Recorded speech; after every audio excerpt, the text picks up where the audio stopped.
नमस्कार दोस्तों, स्वागत है मेरे इस चैनल में।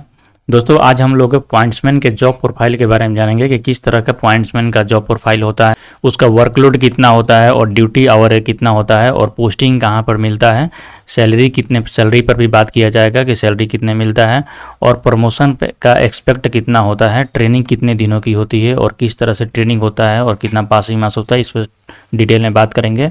और स्टडी के लिए टाइम मिलता है कि नहीं यदि आपका पॉइंट्समैन पोस्टिंग होता है तो। और लीव हॉलीडे की बात करेंगे कि लीव हॉलीडे कितने होता है, फिर पास और पीटीओ कितना मिलता है और लास्ट में कंक्लूजन की बात करते हैं तो मेरिट और डिमेरिट इस पोस्ट का क्या है उस पर हम अच्छे तरह से बात करेंगे। दोस्तों, ये सबसे थोड़ा सा लंबा वीडियो हो जाएगा क्योंकि ये पॉइंट्समैन के बारे में सबसे बड़ा डिटेल में बात करेंगे, क्योंकि मैं खुद पॉइंट्समैन के पोस्ट पर अभी पटना बोर्ड में कार्यरत हूँ, जो कि मेरा ग्रुप डी 2019 के थ्रू सिलेक्शन हुआ था और उसके बाद में लगभग हम लोग का 4 साल हो चुका है। 4 साल होने के बाद में और अब हम NTPC 2019 के थ्रू सीनियर CCTC के पोस्ट पर सिलेक्टेड हैं। तो आप इसके अनुसार तो थोड़ा सा समझ सकते हैं कि यदि हम पॉइंट्समैन के रूप में होते हुए भी NTPC में सीनियर CCTC लेवल 5 का जॉब ले सकते हैं तो इसका मतलब कि पढ़ने को ठीक ठाक समय मिलता होगा। तो आइए डिटेल में समझते हैं कि वर्क प्रोफाइल आखिर पॉइंट्समैन के होता क्या है। तो वर्क प्रोफाइल की बात करें तो देखिए दोस्तों, काम के मामले में पॉइंट्समैन का हर स्टेशन पे अलग अलग काम हो सकता है। कहीं पर कम होता है, कहीं पर ज़्यादा होता है, वह स्टेशन पे डिपेंड करता है। यदि एक रोड साइड स्टेशन की बात करते हैं, यानी कि जो छोटा सा स्टेशन होता है जिस पे कि ज़्यादा काम नहीं होता है, तो उस पे केवल ऑल राइट सिग्नल को दिया जाता है। ऑल राइट सिग्नल वही होता है कि जिससे जब गाड़ी थ्रू पास होता है, यानी कि वहाँ पर रुकने वाला नहीं होता है, तो स्टेशन बिल्डिंग की तरफ से स्टेशन मास्टर झंडी को दिखाते हैं ड्राइवर और गार्ड को, और उसके अपोजिट पॉइंट्समैन ड्राइवर और गार्ड को हरा झंडी दिखाते हैं। तो उस हिसाब से भी ये ऑल राइट सिग्नल का सबसे ज़्यादा ये आराम वाला काम है। यदि आपको रोड साइड स्टेशन आपको मिलता है, यानी कि लगभग C टाइप का स्टेशन मिलता है, तो ये काम मिलता है। ठीक है। उसके बाद शंटिंग का काम होता है। शंटिंग का काम वह होता है जिसमें कि ट्रेनों को अटैच करना, डिटैच करना, इंजन को दो इंजन के बीच में या इंजन और बोगी के बीच में अटैच डिटैच को शंटिंग बोला जाता है। तो वह शंटिंग का कार्य रोड साइड स्टेशन में वह बहुत रेयर केस पे होता है या नहीं होता है, लेकिन जो बड़ा बड़ा स्टेशन है वहाँ पर केवल शंटिंग के काम ही होता है। तो आपको शंटिंग काम हो सकता है। सबसे पहले हम ये पूरे काम को समझ लेते हैं, उसके बाद बताएंगे कि किस स्टेशन पे कौन सा काम हो सकता है और कहाँ आराम के काम होगा और कहाँ थोड़ा मुश्किल का काम हो सकता है। तो इसलिए आप अच्छे से पहले काम को समझ लीजिए। तो देखिए, तीसरा काम जो होता है पॉइंट क्लैंपिंग करना है। जब भी देखे होंगे कि जो मोटर पॉइंट होता है, यानी कि जो एक लाइन से दूसरे लाइन में जो गाड़ी चल जाता है, पॉइंट को लाइन को चेंज करने वाला जो पॉइंट होता है उसको हम लोग पॉइंट बोलते हैं रेल के भाषा में। तो पहले क्या था कि पहले हाथ से खींच कर वो पॉइंट बनाता था, जो कि पॉइंट्समैन काम होता था, लेकिन अब हर जगह ये हट चुका है। अब मोटर पॉइंट आ चुका है। मोटर पॉइंट में है कि स्टेशन मास्टर अपने पैनल रूम में बैठे हुए माउस के माध्यम से चेंज करेगा और मोटर वहाँ पर चेंज हो जाएगा। तो वहीं चेंज करने के दरमियान कुछ पॉइंट ऐसा होता है या गाड़ी के चलने पर तो पत्थर वो पॉइंट के बीच में आ जाता है, जिससे कि पॉइंट सेट नहीं हो पाता है। तो यदि आपका पत्थर आ गया तो फिर पॉइंट्समैन का ड्यूटी है कि वहाँ पर जाकर उस लोकेशन पर पत्थर को हटाएगा, तो वह पॉइंट फिर से सेट हो जाएगा। यदि पत्थर भी नहीं हटता है, फिर भी प्रॉब्लम होता है, पॉइंट सेट नहीं होता है, तो फिर उस मैनुअली उसको क्लैंप किया जाता है। क्लैंप एक रिंच की तरह होता है, सलाई रिंच आप लोग देखे होंगे, सलाई रिंच की तरह होता है, और उसी में उसको पॉइंट को रेल के माध्यम से उसको सेट कर दिया जाता है, जिससे कि गाड़ी जो है धीरे धीरे 15 की स्पीड में वहाँ पर पास हो जाता है। चौथा काम में ये होता है कि पेपर दिया जाता है, ऑथोरिटी टू प्रोसीड पेपर दिया जाता है ड्राइवर को। मतलब कि यदि पॉइंट सेट नहीं हुआ या किसी भी तरह से सिग्नल लोअर नहीं हो रहा है, मतलब कि रेड से येलो या ग्रीन नहीं हो रहा है, तो फिर उस ड्राइवर जो है कभी भी रेड सिग्नल में पास नहीं करेगा। वह पास करने के लिए स्टेशन मास्टर द्वारा एक पेपर दिया जाता है जिसपे कि ऑथोरिटी होता है रेड सिग्नल में पास करने का। तो जब स्टेशन मास्टर पेपर को लिख देंगे तो वह पेपर पॉइंट्समैन का ड्यूटी है कि पेपर को स्टेशन मास्टर के पैनल रूम से ले जाके ड्राइवर के जहां होम सिग्नल पर गाड़ी खड़ा होगा वहां पर उसको ले जाके देना है, तब ड्राइवर उसको रेड सिग्नल में पास करेगा। तो ये इमरजेंसी केस में होता है, जो कि गाड़ी को यदि पॉइंट खराब भी हो गया चाहे या आगे किसी भी प्रकार से सिग्नल नहीं हो रहा है, तो उस कंडीशन में पेपर को दिया जाता है ताकि गाड़ी के परिचालन में किसी तरह के रुकावट ना आए। 5 नंबर का पोस्ट होता है सबसे, जो कि हार्ड पोस्ट है एक तरह का और रेपुटेशन वाला बिल्कुल पोस्ट नहीं है, वह है बॉक्स पोर्टर का। पहले बॉक्स पोर्टर के नाम से अलग से वैकेंसी आता था और वे अलग होते थे, लेकिन अब क्या हुआ है कि सबको ये मर्ज करके पॉइंट्समैन का नाम दे दिया गया है। तो बॉक्स पोर्टर का काम ये होता है कि जब कोई बड़ा स्टेशन भी देखे होंगे कि प्लेटफॉर्म पे ही बड़ा बड़ा बक्सा रखा होता है, जिसपे कि ये गार्ड का बक्सा होता है, उस पर गार्ड का नाम लिखा होता है, पोस्ट लिखा होता है, उस पर हेड क्वार्टर लिखा होता है। आप लोग कभी जाइएगा तो देखिएगा, तो वह स्टेशन के प्लेटफॉर्म पे होता है। तो वह जो बक्सा है, जब भी गार्ड साहब अपने ड्यूटी के लिए आएंगे तो वह बक्सा उसके गार्ड ब्रेक में ले जाकर पहुंचाना होगा। वो अब आप पे डिपेंड करता है कि आप किस तरह से वहाँ पर पहुँचाइएगा। यदि ये ड्यूटी मिल गया तो आप या तो कंधा पे ले जाइए या किसी भी तरीके से खींच कर ले जाइए। सबसे बड़ा प्रॉब्लम तो दोस्तों ये होता है कि जब मान लीजिए कि प्लेटफॉर्म नंबर 2 पे ये किसी गार्ड का बक्सा है और उसका जो गाड़ी है वो प्लेटफॉर्म 6 या 8 पर है, तो फिर समझिए कि आपको सीढ़ी के माध्यम से ले जाना पड़ेगा या किसी भी तरीके से आपको बहुत ज़्यादा मुश्किल होने वाला है ले जाने के लिए। और ये जो बक्सा होता है ये अच्छा खासा ये इसका वेट होता है, तो ये सबसे ज़्यादा ये हार्ड काम होता है एक तरह से, और बिल्कुल आपको अच्छा नहीं लगेगा ये सब काम करते हुए। लेकिन ज़रूरी नहीं है कि सब जगह ये काम होता है, ये कोई बड़ा बड़ा स्टेशन पे ही होता है। 6 नंबर पॉइंट को समझते हैं कि लोड स्टेबल का। लोड स्टेबल उसको बोलते हैं कि जब गाड़ी उसके लास्ट डेस्टिनेशन तक आ गई होती है या किसी मालगाड़ी है किसी खराबी के चलते या किसी भी प्रॉब्लम के चलते उसको उसी वहीं पर रोकना है, मतलब इंजन बंद करके रोकना है, तो उसको लोड स्टेबल बोला जाता है। तो उस लोड स्टेबल के लिए यदि इंजन बंद हो जाता है तो गाड़ी का कंट्रोल हट जाता है, तो उसको यदि वह किसी भी तरह से ढूले नहीं, यदि ढलान है तो वह ढूल जाएगा, तो इस चीज़ को सिक्योर करने के लिए उसको लोड स्टेबल किया जाता है। तो उस लोड स्टेबल के लिए हैंड ब्रेक कसा जाता है। बहुत सारे मालगाड़ी में देखे होंगे कि साइड में एक चक्का की तरफ हैंड ब्रेक लगा होगा, तो हैंड ब्रेक कसा जाता है एक चेन के माध्यम से होता है, जो कि सीकड़ बोल सकते हैं। उस चेन को रेल के साथ में पहिया के साथ में उसको बांधकर ताला लगाना होता है। तो ये पॉइंट्समैन का ही ये सब काम है। और एक गुटका होता है। गुटका बेसिकली वो होता है जैसे आप किसी कार या बस में ढूले नहीं तो पीछे से लोग ईंट लगा देता है कि ताकि ढलान है तो ढूले नहीं। उसी तरह ट्रेन में भी होता है, एक लकड़ी की या लोहा का भी होता है, तो उसको गुटका बोला जाता है। ये खाने वाला कोई गुटका नहीं है, तो उसको लगाने पे या तो थोड़ा सा सिक्योर रहता है। उसके बाद एक गार्ड ब्रेक होता है। गार्ड ब्रेक में भी एक चक्का की तरफ उसको ब्रेक होता है, उसको कसना होता है। ये भी एक पॉइंट्समैन का काम है। तो ये 4 चीज़ करके एक लोड को सिक्योर किया जाता है, जो कि सब सारा चीज़ पॉइंट्समैन का ही ड्यूटी है।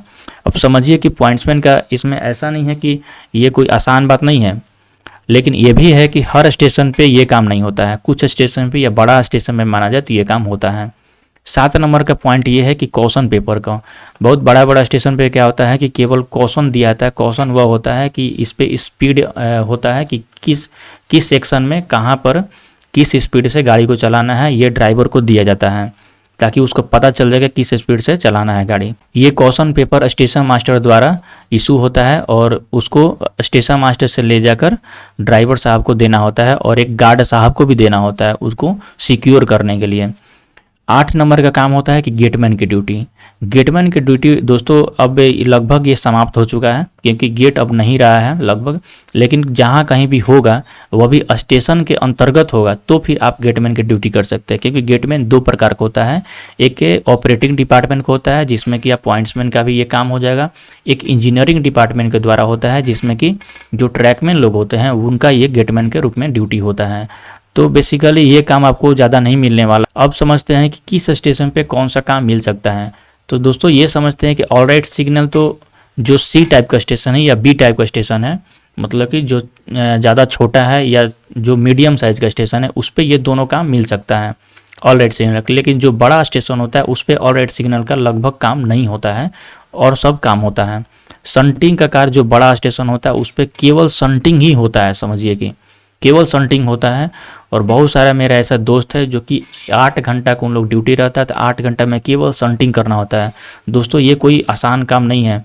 जैसे कि आप एक जब भी ट्रेन अटैच होता है या डिटैच होता है तो आपको ट्रेन के अंदर घुसना होता है, उसमें घुसकर पाइप को उसको खोलना पड़ता है। इसमें जहाँ भी थोड़ा सा असावधानी होता है तो डेथ इसमें भी हो जाता है। क्योंकि हम लोग 2019 के साथ में आए हुए 2-3 ऐसे पॉइंट्समैन हैं जिनका डेथ हो गया शंटिंग के कारण ही। तो फिर इसमें यदि आपको मिलता है तो कोई बड़ा बात नहीं है, लेकिन आपको इस सतर्क रूप में आपको ये काम करना पड़ेगा। उसके बाद पॉइंट क्लैंपिंग है। पॉइंट क्लैंपिंग ऐसा है जो कि ज़्यादा काम नहीं होता है, क्योंकि सिग्नल फेल होगा या पॉइंट फेल होगा तब आपको पॉइंट क्लैंपिंग करना पड़ेगा। तो वह रेयर केस में होता है, 10 या 15 दिन पे कभी ना कभी ये मिल सकता है।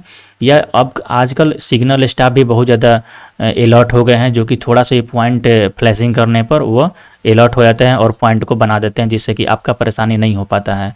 उसके बाद पेपर देने का जो ये अथॉरिटी है, तो पेपर देने का भी ये डेली का काम नहीं है। जैसे कि जहाँ भी यदि सिग्नल फेल होगा तो आपको पेपर देना है, और जल्दी सिग्नल फेल होता नहीं। आजकल टेक्नोलॉजी थोड़ा सा हाई हो गया, जिससे कि जल्दी सिग्नल फेल नहीं होता है, और फेल भी होता है तो जल्दी से जल्दी सिग्नल स्टाफ आकर उसको बना देते हैं। फिर भी अदर भी कंडीशन में यदि नहीं भी बनता है, बड़ा फेलुअर होता है, तो फिर आपको पेपर देना है। और दूसरा काम होता है ये बॉक्स पोर्टर का। बॉक्स पोर्टर का बड़ा स्टेशन पे ही होता है जहाँ गार्ड लॉबी हो। गार्ड लॉबी जहाँ होता है वहाँ, इसका मतलब कि वहाँ से गार्ड को ड्यूटी दिया जाता है और ड्यूटी का अंत होता है, तो वहीं से बक्सा चढ़ता है। तो वहाँ पर यदि आपका पोस्टिंग होता है तो फिर आपको ये भी काम करना पड़ सकता है, क्योंकि बक्सा वाला काम ये सबसे ज़्यादा हार्ड काम में आएगा, और ये संटिंग वाला काम जो है सबसे ज़्यादा हार्ड काम में आएगा। और उसके बाद लोड स्टेबल का। लोड स्टेबल भी देखिए कोई हार्ड काम में नहीं आएगा, ये मीडियम हार्ड में आएगा, लेकिन ये डेली का काम नहीं है। लोड स्टेबल बहुत कम ऐसा स्टेशन है जिस पे कि डेली लोड स्टेबल होता है, लेकिन यह हरदम रोज़ का काम नहीं है। उसके बाद क्वेश्चन पेपर का। क्वेश्चन पेपर डेली का काम है, लेकिन ये सबसे आसान वाला काम है, क्योंकि आपके पेपर स्टेशन मास्टर से लेकर ड्राइवर को दे देना है, लेकिन आपको कोई स्टेशन पे दिन भर यहीं करना है। उसके बाद गेटमैन की ड्यूटी सबसे आराम के काम है, लेकिन ये आपको मिलने का बहुत कम चांस है। तो दोस्तों बात करते हैं कि कौन कौन सा काम आपको इसमें मिलेगा, तो आप उसमें पढ़ाई कर सकते हैं। तो सबसे पहला काम कि यदि आपका ऑलराइट सिग्नल वाला काम मिलता है तो आप 100% पढ़ाई कर सकते हैं, अपने सपनों को बिल्कुल पूरा कर सकते हैं। उसके बाद संटिंग का काम। संटिंग का काम यदि कोई बड़ा स्टेशन मिल जाता है जिसमें कि हरदम संटिंग रहता है, 8 घंटा में पूरा केवल 8 घंटा संटिंग ही रहता है, तो फिर वहाँ पर पढ़ाई थोड़ा सा मुश्किल है। लेकिन ज़्यादा ही रोड साइड स्टेशन है, वहाँ संटिंग का काम बहुत कम होता है, 1 या 2 8 घंटा में कहीं मिल जाएगा, तो फिर वहाँ पर आप पढ़ाई कर सकते हैं। और क्लैंपिंग का काम कोई बड़ा बात नहीं है, ये बहुत रेयर केस में मिलता है। और पेपर ऑथोरिटी टू प्रोसीड जो है वो पेपर बहुत कम, ये रेयर केस में काम मिलता है, तो इसमें आप बिल्कुल पढ़ाई से कर सकते हैं। और बॉक्स पोर्टर का काम थोड़ा सा मुश्किल है और इरिटेटिंग है काम, और ये रेपुटेशन वाला नहीं है, बिल्कुल रेपुटेशन वाला नहीं है। यदि आप पढ़े लिखे लड़के हैं और ये आपको काम मिलता है तो फिर आपको रेपुटेशन वाला बिल्कुल काम नहीं है, लेकिन इसमें आपको टाइम अच्छा मिलता है और इसमें आप पढ़ाई कर सकते हैं। लोड स्टेबल का काम आपको डेली नहीं मिलेगा, यदि मिलता भी है तो फिर भी इसमें पढ़ाई कर सकते हैं। क्वेश्चन पेपर के काम में भी आप पढ़ाई कर सकते हैं, क्योंकि इसमें आपको हरासमेंट नहीं होगा, या मेंटली कुछ हरासमेंट नहीं होगा, फिजिकली भी उतना कुछ हरासमेंट नहीं होगा। और गेटमैन की ड्यूटी में तो 100% आप पढ़ सकते हैं। वर्कलोड तो पिछले स्लाइड के माध्यम से आप समझ गए होंगे कि कितने वर्कलोड होता है, हर टाइप का आपको वर्क समझा दिया और वर्कलोड के बारे में भी समझा दिया है। इसमें समझते हैं कि ड्यूटी आवर कितना होता है। तो देखिए स्टेशन जो टाइप के माध्यम से हम समझा रहे हैं कि ए टाइप का स्टेशन है, बी टाइप का और सी टाइप का। तो ए बी का मतलब कि ए यदि बड़ा स्टेशन है तो उस पर 8 घंटा का आपको ड्यूटी मिलता है, और ये सभी ड्यूटी शिफ्ट ड्यूटी होता है, यानी कि 8 से 16 की ड्यूटी। इसका मतलब है कि सुबह 8 बजे से लेकर शाम को 4 बजे तक है, फिर शाम के 4 बजे से लेकर 12 बजे रात तक है, फिर 12 बजे रात से लेकर 8 बजे दिन तक रहता है। ये 3 शिफ्ट में सबका ड्यूटी चलता है, और एक रेस्ट रिवर भी होता है। बी टाइप का स्टेशन में लगभग इसी की तरह होता है, 8 घंटा की ड्यूटी रहेगा, क्योंकि दोनों बी टाइप का स्टेशन में नहीं ज़्यादा काम रहेगा, नहीं ज़्यादा आराम रहेगा। और अब बचता है सी टाइप का स्टेशन, जो कि रोड साइड स्टेशन बोल सकते हैं। इसमें 8 घंटा की भी ड्यूटी हो सकता है और 12 घंटे की भी ड्यूटी हो सकता है, क्योंकि काम के आराम के मामले में ये सबसे ज़्यादा आराम वाला काम है। गाड़ी यहाँ पर कम चलेगा, और यदि ये गाड़ी चलेगा भी तो बहुत सारा गाड़ी थ्रू पास होता है जिसमें कि रुकने वाला नहीं होता है, तो आपको वहाँ पर केवल झंडा ही दिखाना है, या किसी तरह का फेल्यूर होगा तो आपको देना है। तो फिर इस यहाँ पर जो होता है ये बहुत 12 घंटे का ड्यूटी हो सकता है। बहुत ऐसा स्टेशन है जहाँ आपके 8 घंटे की ड्यूटी में मात्र 1 या 2 गाड़ी पास होता है। तो वैसा स्टेशन मिल जाएगा तो आपको 8 घंटा या 12 घंटा में पूरी तरह से आप एकदम फ्री रहिएगा, आप अच्छे से वहाँ पर पढ़ाई कर सकते हैं। अगला समझते हैं कि पोस्टिंग का। ट्रेनिंग करने के बाद में जब आपका पोस्टिंग होगा तो 3 तरीका से होता है। एक होता है स्टेशन मास्टर के साथ ड्यूटी रहता है। इसका मतलब ये है कि आपको अंडर एसएस के रूप में, जो बड़ा स्टेशन होता है उसका जो सबसे ज़्यादा एक मैनेजर के रूप में होता है वह स्टेशन सुपरिटेंडेंट होते हैं। वह स्टेशन सुपरिटेंडेंट के अंदर में आपका पोस्टिंग होता है, और जो आपका काम मिलेगा वह स्टेशन मास्टर के थ्रू मिलेगा, मतलब स्टेशन मास्टर के साथ में मिलेगा। और दूसरा जो पोस्टिंग होता है वो अंडर टीआई होता है। टीआई के मतलब कि ट्रैफिक इंस्पेक्टर। ट्रैफिक इंस्पेक्टर वह होते हैं जो एक बड़ा सेक्शन का एक सबसे बड़ा इंचार्ज होते हैं। जैसे कि छोटा छोटा स्टेशन मिल के 8-10 स्टेशन को मिला दिया जाता है और उसको एक सेक्शन बना दिया जाता है, और उस सेक्शन का जो इंचार्ज होते हैं वो ट्रैफिक इंस्पेक्टर होते हैं। तो यदि उनके अंडर में आपको काम मिलता है तो फिर आपको 8-10 स्टेशन के अंदर में जहाँ भी आपको ड्यूटी करने के लिए यदि वहाँ पर यदि कोई स्टाफ की कमी होगा तो फिर आपको ड्यूटी करने के लिए वहाँ उस स्टेशन पर भेज देंगे। तो अंडर टीआई में भी ये पॉइंट्समैन का पोस्टिंग होता है। और यदि इनका कोई ऐसा काम होगा जो डिवीज़न से कोई पेपर लेना होगा या स्टोर से कोई पेपर लेना होगा या किसी तरह के कोई सामान लेना होगा तो फिर वो भी आपको करना पड़ जाएगा और वो आपको डिवीज़न से जाकर लाना पड़ेगा। लेकिन उसके लिए आपको एक्स्ट्रा 500 रुपये का टीए मिलता है, ट्रैवलिंग अलाउंस मिलता है, तो फिर उसमें आपका सैलरी बढ़ जाएगा। और तीसरा जो होता है ये कंट्रोल पोस्टिंग होता है। ये बहुत लोगों का नहीं पता होगा, लेकिन हमारा ये देखा हुआ है कि जब हम लोग के साथ 4 लड़की का ये पोस्टिंग हुआ था इस स्टेशन पे, तो उन लोग का जो पोस्टिंग ऑर्डर था उस पर डायरेक्ट लिखा होता है कंट्रोल, अंडर कंट्रोल लिखा हुआ था। इसका मतलब आज तक भी उन लोग 4 साल से कंट्रोल में ड्यूटी कर रही है। तो कंट्रोल में भी आपका ड्यूटी हो सकता है। यदि आप दूसरे भी बहुत सारा ऐसा लड़का है जो कि स्टेशन पे उन लोग का पोस्टिंग है लेकिन फिर भी उन लोग कंट्रोल में आपका पोस्टिंग ले सकते हैं। अगला समझते हैं कि सैलरी कितना मिलता है। सबका ये मन होता है कि काम कर रहे हैं तो सैलरी तो ज़रूर मिलना चाहिए। तो इसका बेसिक पे जो होता है वो 18,000 होता है। डीए आज के डेट से ये 42% है जो कि 5,760 रुपये बनेगा, और टीए जो होगा वह 1,278 रुपया ये बनेगा। यदि आप एक सिटी में रहते हैं तो शायद आपका टीए थोड़ा सा अधिक होता है। ये सबसे हम लो टीए रखे हैं, जो यदि हम जेड सिटी में आपका पोस्टिंग होता है तो ये टीए आपका मिल जाएगा। और एनडीए जो कि नाइट ड्यूटी अलाउंस है, ये 2100 रुपया के मान के चलिए। आपको इसमें कम भी हो सकता है, अधिक भी हो सकता है, क्योंकि अधिक से अधिक 15 घंटा की ये नाइट ड्यूटी अलाउंस मिलता है। और इसका जो रेट होता है 140 रुपये पर आवर के हिसाब से इसका रेट होता है। तो ऐसा नहीं है कि 1 घंटा ड्यूटी किए तो 140 रुपये मिल गया। इसका मतलब कि यदि आप 8 घंटा ड्यूटी करते हैं तो इसमें 8 से मल्टीप्लाई कर दीजिए, ऐसा नहीं होता है दोस्तों। रेलवे में नाइट ड्यूटी को रात 10 बजे से लेकर 6 बजे तक ही माना जाता है। तो यदि आप रात 10 बजे से लेकर 6 बजे तक ड्यूटी करते हैं तो 1 घंटा का 10 मिनट मानिएगा। तो मान लीजिए कि 8 घंटा ड्यूटी किए तो 6 घंटा 20 मिनट हुआ आपका ड्यूटी, तो उस हिसाब से आपको पेमेंट मिलेगा नाइट ड्यूटी अलाउंस से। उसके बाद एचआरए होता है, तो एचआरए को हम वाई सीटिंग हिसाब से 18% माने हैं, तो 3240 रुपये आपको मिलेगा। इसमें आपको कम भी हो सकता है, अधिक भी हो सकता है। तो टोटल मिलाकर 30,378 रुपया इसका आपका सैलरी बन रहा है। उसके बाद इसमें डिडक्शन भी होगा, एनपीएस डिडक्शन। तो एनपीएस डिडक्शन क्या होता है कि बेसिक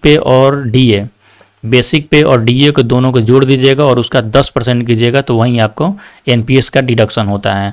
तो एनपीएस डिडक्शन करते हैं तो 2376 रुपये होता है, और नेट सैलरी जो बनता है वह 28,000, लगभग 28,000 रुपये का आपको नेट सैलरी मिलेगा आज की डेट में।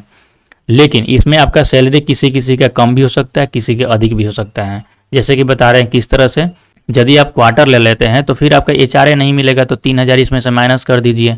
और यदि आप उसमें नाइट ड्यूटी नहीं करते हैं, या किसी किसी स्टेशन में ऐसा होता है कि जो कि आपको नाइट ड्यूटी नहीं कीजिएगा, रेस्ट रिवर में काम कीजिएगा, तो दिन में करना पड़ेगा, तो फिर आपको नाइट ड्यूटी नहीं मिलेगा, तो फिर आप 2,000 माइनस कर दीजिए, तो उससे आपका सैलरी कम हो जाएगा।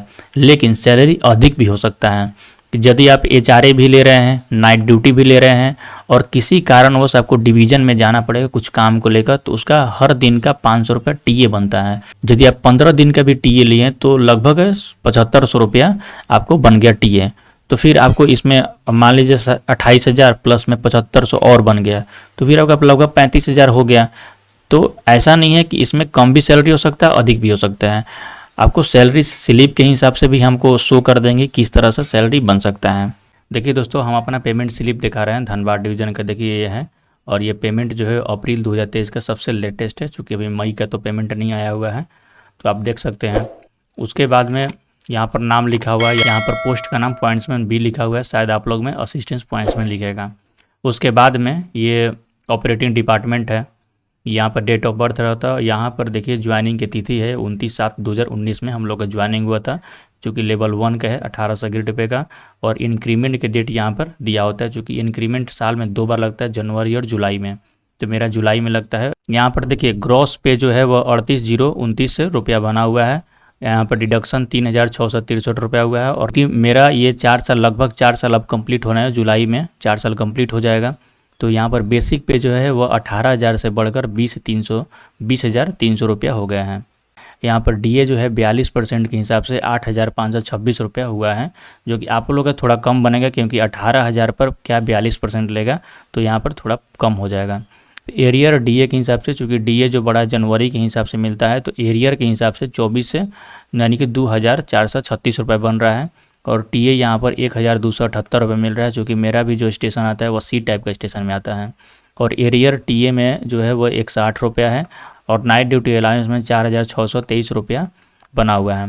तो 4,000 इसलिए बना है क्योंकि एक या 2 मंथ पहले का भी नाइट नहीं मिला हुआ था, इसलिए 4,000 बना हुआ है। और एनएच का देखिए 2 एनएच का यहाँ पर मिला हुआ है, तो 768 रुपया लगभग मिला हुआ है। और डिडक्शन की बात करें तो एक रेलवे एम्प्लॉय के इंश्योरेंस के रूप में 30 रुपये कटता है। और पेंशन में 3,126 रुपये कटता है। चूँकि हम क्वार्टर लिए हुए हैं तो इसलिए मुझे क्वार्टर का जो अलाउंस है, हाउस रेंट, वो नहीं मिलता है। और ऊपर से इलेक्ट्रिक चार्ज 352 रुपये कट रहा है। और हाउस रेंट के हिसाब से 130 रुपये कटता है। और वाटर चार्ज के लिए 15 रुपये कटता है। और ये धनबाद मंडल रेलकर्मी आपदा राहत कोष में 30 रुपये कटता है। तो टोटल डिडक्शन देखा जाए तो 3,663 रुपया हो गया। और नेट पे 34,356 रुपया बनता है। उसके बाद दोस्तों देखते हैं कि प्रमोशन का एक्सपेक्ट इसमें कितना है। तो आप किसी से भी सुनिएगा तो प्रमोशन का एक्सपेक्ट पॉइंट्समैन का पॉजिटिव ही बताता है, मतलब सबसे ज़्यादा प्रमोशन वाला पोस्ट ही ये पॉइंट्समैन का है। लेकिन शर्त आपका ये है कि यदि आपको पढ़ने में आगे मन लगता है और पढ़ाई जारी रखते हैं तो फिर, नहीं तो सबसे बेकार सीनियर। इसमें प्रमोशन जो होता है वो 3 तरह का होता है। एक सीनियरिटी बेस्ड प्रमोशन होता है और 2 एग्जाम के थ्रू होता है, जीडीसी और एलडीसी के थ्रू। सीनियरिटी बेस्ड का प्रमोशन ये होता है कि आप लेवल 1 से लेकर लेवल 2 में जाइएगा, जिसका ग्रेड पे 19 होगा और आपका पोस्ट का नाम हो जाएगा पॉइंट्समैन ए। पहले आप जब पॉइंट्समैन बी के नाम से आपका पोस्टिंग होगा, अभी तो शायद 2019 के थ्रू असिस्टेंट पॉइंट्समैन के नाम से हो रहा है पोस्टिंग, लेकिन वहीं जब आपको 19 से ग्रेड पे हो जाएगा तो शायद आपको पॉइंट्समैन कर देगा, असिस्टेंट से हटा देगा। तो इस तरह का ये लेवल 1 से लेवल 2 तक होता है सीनियरिटी बेस्ड। लेकिन दोस्तों ये सीनियरिटी बेस्ड सबसे बेकार है, क्योंकि यह आपको 6 साल, 8 साल या 10 साल भी लग सकता है 1900 में। मेरे ऐसे जानने वाले कुछ लोग हैं जो कि लगभग 15-20 साल से ये 19 ग्रेड पे ही जॉब कर रहे हैं पॉइंट्समैन में। तो ये सीनियरिटी बेस्ड के रूप में आपको ये प्रमोशन का एक्सपेक्ट बिल्कुल नहीं रखना है। सबसे ज़्यादा रखना है तो जीडीसीए और एलडीसीए के थ्रू।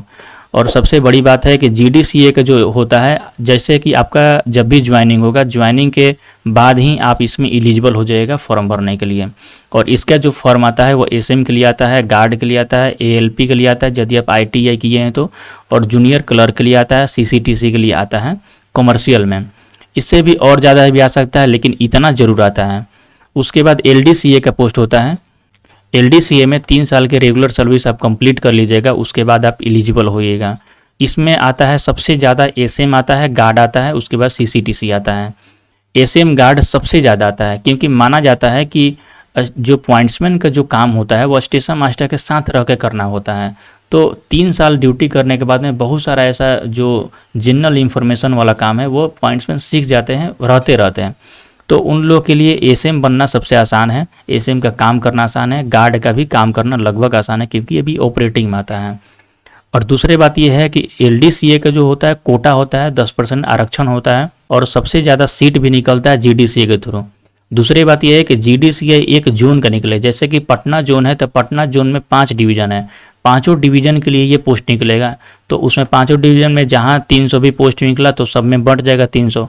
लेकिन एलडीसीए 1 डिवीज़न को होता है, 1 डिवीज़न में भी वो सबसे ज़्यादा सीट निकलता है। मान लीजिए 300 का निकलेगा तो 1 डिवीज़न में सबसे ज़्यादा है, उसमें भी आपका आरक्षण है पॉइंट्समैन के लिए। तो आपका सिलेक्शन का जो चांस है सबसे ज़्यादा इसमें एलडीसीए में बन जाता है। इसलिए बहुत सारे ऐसे पॉइंट्समैन हैं कि जो कि कुछ साल, 4 साल या 5 साल, 6 साल जॉब करने के बाद में, आप मिनिमम 3 साल तक कर सकते हैं, 3 साल के बाद में भी एसएम और गार्ड बहुत लोग बन जाता है, जो कि सबसे बड़ी छलांग है दोस्तों। आप समझ सकते हैं कि लेवल 1 से डायरेक्ट लेवल 6 में जाइएगा, ये कितनी बड़ी छलांग है।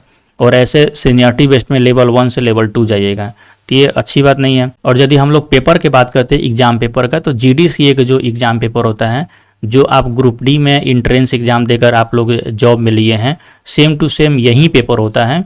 और थोड़ा सा लो कैटेगरी को होगा, ऐसा नहीं कि उतना हार्ड नहीं रहेगा, लेकिन सब सिलेबस सेम रहता है। मैथ, GK, GS, रीजनिंग वही सब होता है। लेकिन वहीं LDCA में क्या होता है कि ये डिपार्टमेंटल क्वेश्चन होता है, बहुत सारा एक्सपीरियंस वाला क्वेश्चन होता है, जो कि आपको ड्यूटी के दौरान आप सीख कर ही उसमें भर सकते हैं। दूसरी बात कि LDCA में 60% मार्क्स लाकर क्वालिफाई करना जरूरी होता है। इसलिए क्या होता है कि यदि ये 300 भी सीट निकलता है LDCA में, तो 300 में बहुत ऐसा कम लड़का होता है जो कि 60% मार्क्स ला पाते हैं और उनका निकल पाता है, तो बहुत सारा सीट खाली भी रह जाता है। तो इसलिए LDCA में यदि आप पढ़ते हैं तो आप ज़रूरी है कि इसमें प्रमोशन लीजिएगा और डायरेक्ट लेवल 1 से लेवल 5 या लेवल 6 जाइएगा। तो ये सबसे बड़ी बात है ये पॉइंट्समैन के लिए। उसके बाद समझते हैं कि ट्रेनिंग किस आधार पर होता है। तो ट्रेनिंग का जो ड्यूरेशन होता है वो 30 दिन का होता है। ट्रेनिंग हर डिविजनल हेडक्वार्टर में ही होता है, जिसको सेफ्टी कैंप्स के नाम से जानते हैं। और ट्रेनिंग के बाद में जो एग्ज़ाम होगा उसमें 60% पासिंग मार्क्स होता है।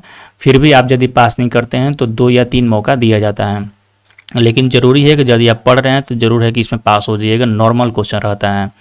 और जब आप पास कीजिएगा तो उसके बाद अवार्ड जो दिया जाएगा सीनियर DOM के द्वारा दिया जाएगा। Senior DOM divisional operating manager होते हैं, जो आपके डिपार्टमेंट के डिवीज़न में सबसे हेड होते हैं, या फिर DRM द्वारा दिया जाएगा। हम लोग के केस में क्या होता है कि जब मेरा ट्रेनिंग हुआ था तो फिर वहाँ पर DRM साहब आए थे और वह मुझे अवार्ड दिए थे। उसके बाद ये चीज़ ये और समझने वाली बात है कि जो 3 साल यदि आपका हो जाएगा ड्यूटी का, तो फिर आपको रिफ्रेशर कोर्स के लिए भेजा जाएगा। फिर इसी जहाँ पर आप ट्रेनिंग किए रहेंगे यहीं पर रिफ्रेशर कोर्स के लिए 7 दिन के लिए भेजा जाता है। तो 7 दिन के लिए उसके लिए आपको TA भी मिलता है। रिफ्रेशर कोर्स इसलिए होता है कि यदि आप जो पढ़े हैं वह भुलाएं नहीं, तो इसलिए वह रिफ्रेशर कोर्स किया जाता है। वह स्टेशन मास्टर को भी कराया जाता है 15 दिन के लिए। और उसके बाद VT होता है, जो कि विजन टेस्ट कहलाएगा, मेडिकल कैटेगरी A2 के लिए, क्योंकि इसमें जो पॉइंट्समैन होता है वो A2 मेडिकल कैटेगरी के द्वारा ही आए रहते हैं। तो VT बेसिकली इसलिए कराया जाता है क्योंकि आपका कहीं आपका विजन घट तो नहीं गया है।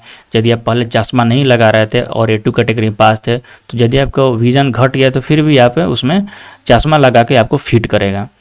ऐसा नहीं है कि आपको डिकैटेगराइज करेगा या जॉब से हटा देगा, लेकिन आपको चश्मा लगा के बोलेगा कि आप काम कर सकते हैं। उसके बाद समझते हैं कि स्टडी के लिए टाइम मिलता है कि नहीं मिलता है। तो स्टडी के लिए टाइम तो बहुत सारा इसमें फैक्टर है कि आप किस तरह का आप स्टडी कर सकते हैं। तो दोस्तों समझ सकते हैं कि मेरा जो है वो भी रोड साइड स्टेशन पे पोस्टिंग था, जिसमें कि बहुत अच्छा भी टाइम मिलता था। ये डिपेंड करता है कि स्टेशन का टाइप कैसा है। तो आपको पहले भी समझाया था कि जिस स्टेशन पे जैसा काम होता है उसके अनुसार हमको पढ़ाई का मौका मिलेगा। फिर भी दोस्तों यदि जिसका जुनून होता है और जब बड़ा भी स्टेशन होता है वहाँ पर काम भी ज़्यादा है, फिर भी उन लोग बहुत सारे हम ऐसे लड़कों को देखे हैं जो कि उन लोग भी पढ़ता है काम के बावजूद भी। और यदि आपका स्टेशन C टाइप स्टेशन मिल जाता है, रोड साइड स्टेशन, तो आपको बिल्कुल है कि आप कोई ना कोई अपना ड्रीम पोस्ट जरूर लीजिएगा। या यदि आप CGL तैयारी करते हैं तो CGL का टॉप मोस्ट पोस्ट लीजिएगा। यदि आप PCS तैयारी करते हैं तो फिर आपको BPSC या UPSC जरूर क्लियर कीजिएगा। हाँ, इसमें यह है कि आपको ऐसा नहीं है कि आपको कभी भी मोटिवेशन को बरकरार रखना है। मेरे साथ के बहुत ऐसे लड़के हैं जो कि उन लोग का C टाइप स्टेशन मिला हुआ है, उन लोग के पास कुछ काम नहीं है, लेकिन फिर भी उन लोग का पढ़ाई नहीं हो पाता है क्योंकि उन लोग पर शायद मोटिवेशन नहीं है, या जॉब से खुश हो गए, या उन लोग का ये लगता है कि सबसे ज़्यादा आराम के काम तो यही है, अब दूसरा जॉब में हमारा मुश्किल वाला काम मिलेगा। लेकिन दोस्तों ये कोई आराम का जॉब, आपको रेपुटेटेड वाला जॉब नहीं है। और ज़रूरी नहीं है कि हरदम आपको उसी स्टेशन पर रहना होगा और उस स्टेशन पे ही आपको काम करना पड़ेगा, हरदम ज़िंदगी भर आपको आराम ही मिलेगा। कभी ना कभी तो आपको प्रमोशन लेना ही पड़ेगा। तो क्यों हम अभी पढ़ के और डायरेक्ट किसी एग्ज़ाम में के थ्रू हम सिलेक्शन ले लें। दूसरा कंडीशन ये होता है कि शिफ्ट ड्यूटी। जब हम लोग भी पॉइंट्समैन में इसमें पोस्ट में आए थे तो शिफ्ट ड्यूटी से परेशान थे और लगता था कि शिफ्ट ड्यूटी है तो पढ़ाई कैसे होगा, क्योंकि जब जॉब से पहले हम लोग का आदत होता है कि सुबह उठकर उसके बाद पढ़ना, फिर रात में आराम से सोना है। लेकिन यहाँ पर उल्टा होता है कि रात में जगना है, आपको दिन में सोना है, तो फिर आप पढ़िएगा कब। तो उसके लिए शिफ्ट ड्यूटी, जैसा कि हम पहले बताए हैं कि 3 शिफ्ट में ड्यूटी होता है। तो 3 शिफ्ट में ड्यूटी होता है तो आपको रूटीन भी 3 शिफ्ट में आपको बांट देना पड़ेगा। 3 शिफ्ट में रूटीन बढ़ेगा। दिन का रूटीन अलग रहेगा, शाम का रूटीन अलग रहेगा, और यदि रात में ड्यूटी रहता है तो उसका रूटीन अलग रहेगा। तो आपका पढ़ाई बहुत अच्छे तरह से हो सकता है, कोई भी तरह का इसमें रोड़ा नहीं आएगा। उसके बाद आपको मोटिवेशन को बिल्कुल बरकरार करके रखना है। उसके बाद स्टडी को एकदम कंटिन्यूटी रखना है। ऐसा नहीं है कि यदि छुट्टी मिलता है तो बार बार घर पहुंच गए, तो इस तरह का आप यदि कीजिएगा तो जल्दी जल्दी आप सिलेक्शन नहीं ले पाइएगा। तो स्टडी के लिए टाइम बिल्कुल मिलता है पॉइंट्समैन के लिए, यदि आप इतना जो पॉइंट है इसको आप ध्यान में रखकर आपको पढ़ाई करते हैं तो आपको दूसरे में सिलेक्शन भी जरूर होगा। लीव हॉलीडे की बात करते हैं तो इसमें CL 10 दिन का मिलता है। CL होता है कैजुअल लीव, और उसके बाद LP होता है जो कि 15-15 के रूप में मिलता है। 15 मतलब कि 6 महीना में 15 मिलेगा और अगला 6 महीना में 15 मिलेगा, टोटल 30 दिन का LP मिलता है। और उसके बाद हाफ LP होता है, बेसिकली इसको मेडिकल लीव कहा जाता है। यदि आपको रेलवे हॉस्पिटल के डॉक्टर के द्वारा सीक लगाया जाता है तो फिर ये जो हाफ LP है इसका यूज किया जाएगा। इसमें 10-10 के हिसाब से ये 20 मिलता है, लेकिन ये हाफ होता है। तो यदि आप फुल इसमें LP लेना चाहते हैं तो इसमें 2 से भाग दीजिए 10 का, 10 दिन का इसको फुल डे का छुट्टी मिलेगा आपको, लेकिन ये मेडिकल में ही आपको काम आएगा। उसके बाद NH होता है जिसको नेशनल हॉलीडे कहा जाता है। तो नेशनल हॉलीडे पॉइंट्समैन के लिए लगभग नहीं के बराबर मिलता है। जैसे कि मान लीजिए कि 26 जनवरी को नेशनल हॉलीडे है, तो 26 जनवरी को छुट्टी ना के बराबर मिलता है, आपको छुट्टी नहीं मिलेगा। तो इसमें छुट्टी नहीं मिलेगा तो उसके लिए आपको एक्स्ट्रा पेमेंट रेलवे करता है। लगभग 368 रुपये का अभी पेमेंट चल रहा है NH में, तो उसके लिए पेमेंट मिलेगा। उसके बाद यदि आप 6 दिन का ड्यूटी करते हैं 8-8 घंटा को लेकर तो 1 दिन का रेस्ट मिलता है सप्ताह में। और यदि 12-12 घंटा का एक सप्ताह में ड्यूटी करते हैं तो आपका 2 दिन का रेस्ट मिलता है। और किसी कारणवश 6 दिन ड्यूटी किए और 1 दिन आपको रेस्ट नहीं मिला तो उसके लिए अलग से इंचार्ज होते हैं, वो CR देते हैं। उसके बाद हम बात करते हैं कि पास और PTO के बारे में। तो जब सिलेक्शन लीजिएगा तो पहले ही साल से आपको 1 पास मिलेगा और 4 PTO मिलेगा। 1 पास हुआ होगा जिसमें आप 3rd AC में आप सफ़र कर सकते हैं, जिसमें कि 100% आपको फ्री रहेगा ऑल ओवर इंडिया में। जैसे कि आप कश्मीर से कन्याकुमारी जाएं और फिर लौट जाएं, एक बार जाने का और एक बार आने का, तो आपको 3rd AC में बिल्कुल फ्री रहेगा। ये रेलवे की सुविधा है। उसके बाद PTO होता है जिसमें कि 1/3 आपको चार्ज से किया जाता है। यदि आप स्लीपर क्लास में इसमें टिकट बुकिंग कराते हैं तो फिर आपको 1/3 चार्ज किया जाएगा, और यदि PTO के माध्यम से और AC में बुकिंग कराते हैं तो फिर आपको लगभग 60% के आसपास में उसको चार्ज किया जाता है, लेकिन फिर भी उसमें छूट रहता है। एक PTO के मतलब हुआ कि एक बार आप कहीं भी जा सकते हैं और आ सकते हैं। इसी तरह 4 PTO होता है। उसके बाद लास्ट में हम लोग कंक्लूजन की बात करेंगे मेरिट और डिमेरिट के बारे में। तो मेरिट और डिमेरिट का डिसीजन हम ये 4 पॉइंट पे ले सकते हैं। सबसे पहला सैलरी के हिसाब से। तो सैलरी के हिसाब से दोस्तों देखा जाए तो ग्रुप डी में ये ज़्यादा भी सैलरी नहीं मिलता है और उतना कम भी नहीं मिलता है, क्योंकि ट्रैकमैन का सबसे ज़्यादा सैलरी होता है। ये कुछ फ़ायदा भी है कि आपको सैलरी थोड़ा कम है, लेकिन थोड़ा ट्रैकमैन से ज़रूर आराम के पोस्ट है, रेपुटेशन वाला पोस्ट है। आप स्टेशन मास्टर के साथ रहते हैं, लोगों को बीच रहते हैं, आप एक ऑफिस में रहते हैं, तो फिर आपको बहुत ज़्यादा ये आराम वाला है। उसके बाद पोस्टिंग के आधार पे भी मेरिट और डिमेरिट किया जा सकता है, क्योंकि यदि आपका पोस्टिंग रोड साइड स्टेशन होता है तो फिर आपका बहुत ज़्यादा ही फ़ायदा है, और बड़ा स्टेशन होता है तो ये आपका घाटा है।